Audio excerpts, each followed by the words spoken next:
Morning. We're going to be doing a reading today. Let's see what Spirit has for us, what message Spirit wants us to know.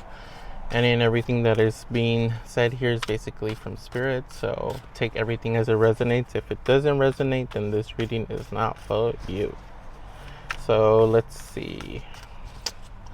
This is like a really hard deck to shuffle, so I'm just going to pull.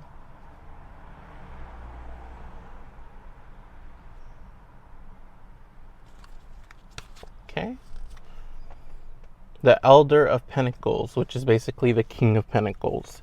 So here we have a masculine energy who is basically he either has money or is working hard towards his money, or is a very dedicated, grounded, and motivated and disciplined person, right? So when we have this energy, we have the energy of maturity, of a parent, even of an elder, of a mature, wise, older masculine energy, right? So what can you tell us about this energy? The Eight of Swords. So maybe some of us are feeling stuck. Some of us are feeling Eight of Swords. Feeling like you don't know how to become the elder, feeling like you don't know how to become the mature, evolved person that you know you are capable of, feeling stuck in this inability to step out of your own thoughts, inability to transform. It's like, there's this potential within you that you can really turn into true, genuine greatness and success, but something about your mental blockage is really stopping you from doing that. Okay. That didn't feel right. Okay. The Five of Cups. I think there's like an emotional imbalance within you that needs to be worked on. So with the Five of Cups, that tells us that there's a grief or a loss or a fatigue that you're feeling.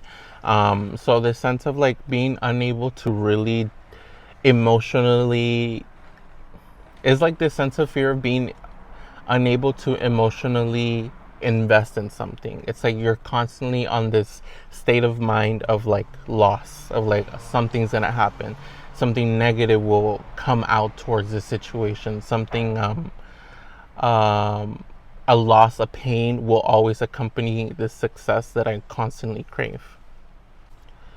And with the Five of Cups, I feel like I'm getting a lot of emotion. So maybe a lot of you have been feeling very emotional lately, or very unstable in your feelings. And it's like you're trying to find a solid ground to feel your feelings, but it's feeling like you're stuck. I'm getting this image of like you struggling to breathe in a wave of emotions, and it's just like hitting you wave after wave after wave.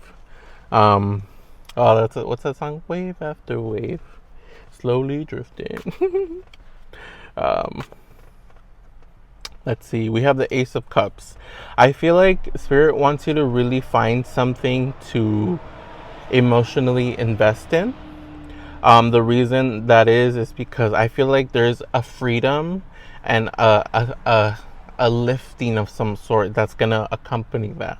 With the Ace of Cups, that tells us that basically a new connection of some sort is important here.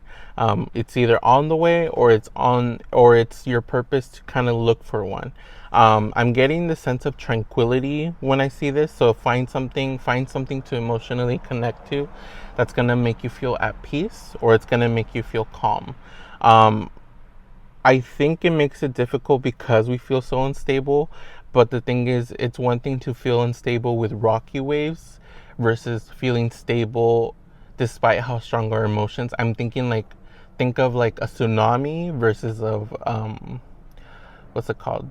A river, or like a really strong current. Those are just as strong, just as intense, but they're fixed. They're very much in its own path, despite how strong that water is.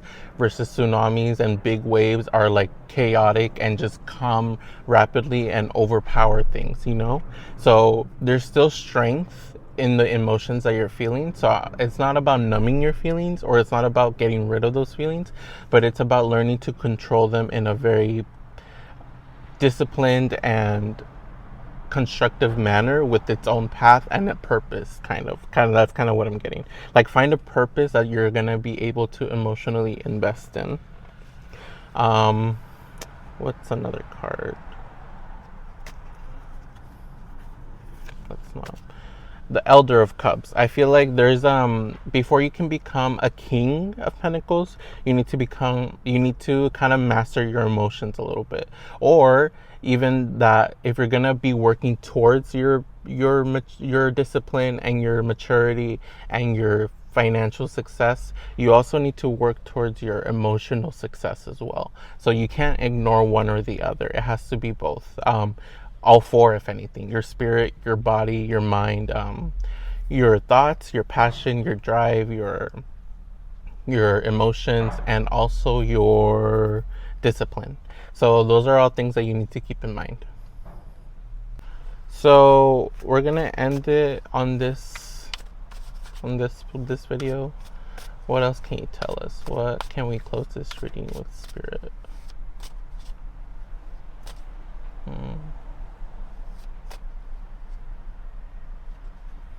No.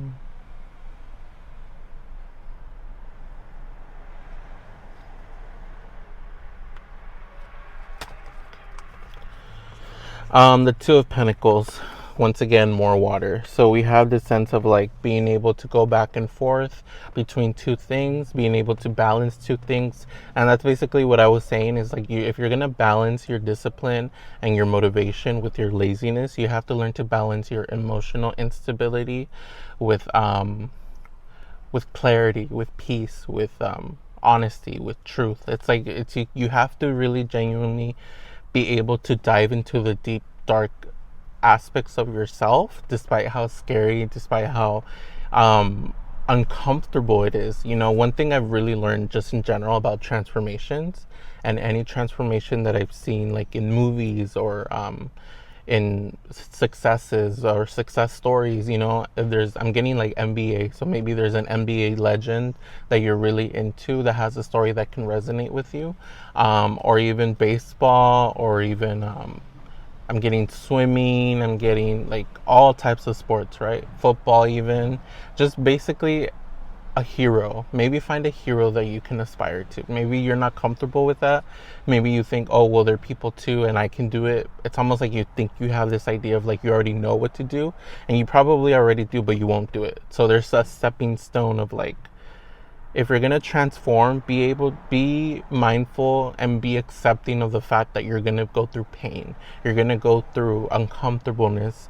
It's a sense of pushing yourself. And when they say push yourself, it's not just pushing your mind, it's pushing your body, it's pushing your spirit, pushing you to the last point. So when you do reach your final point, it's kind of like, what else is there to pull out of you, you know?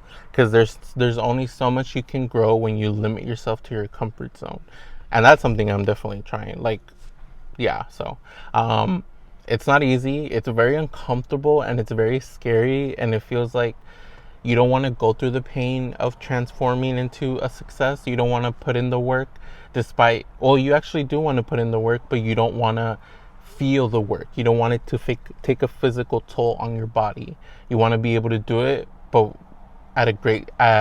with great energy, with great motivation, with great happiness, and it just doesn't work that way. Like, you have to do it even when you're feeling at your lowest, and that's when it's pushing yourself. So if you're not feeling good now, it doesn't matter. You still have to put in that work.